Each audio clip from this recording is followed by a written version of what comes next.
in this region and beyond. We will tolerate no safe haven for al-Qaeda and their extremist allies. We will disrupt, we will dismantle, and we will ultimately defeat al-Qaeda. President Obama talking about the war on terror, expected to pull troops out by the end of this month. But some people here in Arizona are saying there are other ways to fight terror because apparently some of us may be funding terrorism, or at least countries that harbor terrorism, and not even know it.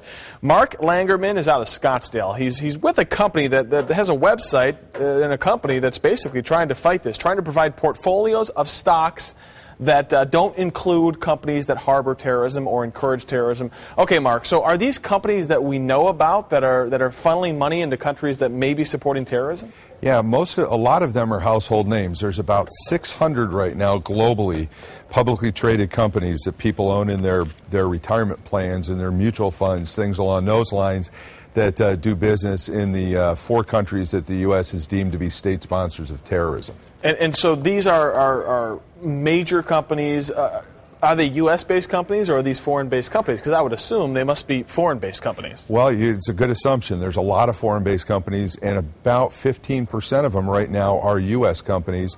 And recently, more of the public companies got on the list with the recent passing of the Iran Sanctions Act. Well, and you and I were just talking, some of these sanctions are coming into place that may prevent some of this, but your thought is it's taking too long, we need to do something now.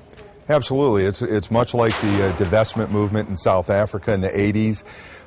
U.S. investors mobilized and actually changed the political will of the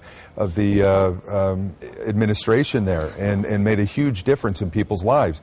And this really started when in talking to people, learning about it, finding out about it, being shocked. Most people are really actually very surprised when they find out the companies they own, know, trust, do business with are helping to sponsor, are doing business with sponsors of terrorism. I think it's safe to say that most of us wouldn't want our money going there if we knew where it was going. Mark Langerman with TerrorFreeInvesting.com out of Scottsdale. Thank you for joining us this morning. Some interesting information and something that we have to think about when we decide where our money goes.